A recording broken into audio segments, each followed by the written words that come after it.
Hi all, ಎಲ್ರಿಗೂ ನಮಸ್ಕಾರ. Welcome to day 9 Navratri diaries. ಎಂದಿನಂತೆ ಇವತ್ತು ಕೂಡ ನಮ್ಮ ಮನೆಯವರು ಹೊಸಲು ಪೂಜೆ ಮಾಡ್ತಾ ಇದ್ದಾರೆ. ಇವತ್ತು ಬಂದು ನಾವು ತಾಯಿ ದುರ್ಗಾ ಮಾತೆಯ ಸಿದ್ಧಾರ್ಥಿ ಅವತಾರದಲ್ಲಿ ಪೂಜೆ ಮಾಡ್ತೀವಿ. ಈ ದಿನ ನಾವು ಪಿಂಕ್ ಕಲರ್ನ ರಿಸೆಂಬಲ್ ಮಾಡ್ತೀವಿ. ಪಿಂಕ್ ಕಲರ್ ಬಟ್ಟೆನ ಧರಿಸ್ಕೊಂಡು ಪೂಜೆ ಮಾಡೋದ್ರಿಂದ ಶುಭ ಆಗುತ್ತೆ. ಸೊ ಇವತ್ತು ಬಂದು 9th ಡೇ ನವರಾತ್ರಿ. ಈ 9 ದಿನ ಹೆಂಗೆ ಕಳೀತು ಅಂತಲೇ ಗೊತ್ತಾಗಿಲ್ಲ. ಸ್ವಲ್ಪ ಬೇಜಾರಾಗ್ತದೆ ಕೂಡ. ಹೌದು, ಯಾಕೆ ಅಂದರೆ ಇವತ್ತು ಕೊನೆಯ ದಿನ 9 ದಿನ ನಾವು ದೇವಿಗೆ ಆರಾಧನೆ ಮಾಡ್ತಾ ಇದ್ವಿ.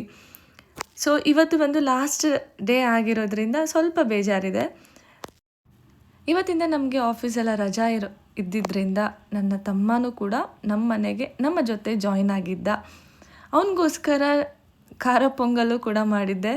ಅನ್ಫಾರ್ಚುನೇಟ್ ಇವತ್ತು ಪಿಂಕ್ ಕಲರ್ ಥೀಮ್ ಇಟ್ಕೊಂಡು ಏನೂ ಅಡುಗೆ ಮಾಡೋಕ್ಕಾಗಲಿಲ್ಲ. ಯಾಕೆಂದರೆ ಅವನಿಗೆ ಖಾರ ಪೊಂಗಲ್ ಬೇಕು ಅಂತ ಹೇಳಿದ್ರಿಂದ ನಾನು ಖಾರ ಪೊಂಗಲ್ಲೇ ಮಾಡಿದ್ದೆ. ಖಾರ ಪೊಂಗಲ್ ತುಂಬ ಚೆನ್ನಾಗೇ ಬಂದಿತ್ತು. ಏನಪ್ಪ ಅಂದರೆ ನಾವು 9 ದಿನ ಅಂದರೆ ನವರಾತ್ರಿಯ ದಿನ ದೀಪ ಹಚ್ಚಿದ್ರಲ್ಲ. ಸೊ ಏನೆಲ್ಲ ನಾವು ಅಂದ್ಕೊಂಡು ದೀಪ ಹಚ್ಚಿದ್ರಿ, ಈ 9ನೇ ದಿನ ತಾಯಿ ಸಿದ್ಧಾರ್ಥಿ ದೇವಿ ತಥಾಸ್ತು ಅಂತ ಹೇಳ್ತಾರೆ ಅನ್ನೋ ಮಾತಿದೆ. ಯಾರೆಲ್ಲ ದೀಪ ಹಚ್ಚಿ ಏನೆಲ್ಲ ಬೇಡ್ಕೊಂಡಿದ್ದೀರಿ ಅವ್ರಿಗೆಲ್ಲರಿಗೂ ಒಳ್ಳೆಯದಾಗಲಿ. ಅವ್ರಿಗೆಲ್ಲರಿಗೂ ಏನೆಲ್ಲ ಕೇಳಿದರೆ ಭಗವಂತ ಎಲ್ಲನೂ ಕೊಡಲಿ ಅಂತ ಆಶಿಸ್ತೀನಿ. ಸೊ 9 ದಿನಗಳ ನವರಾತ್ರಿ ಡೈರೀಸ್ ಇಲ್ಲಿಗೆ ಮುಗೀತು. See in the next vlog. Take care, bye.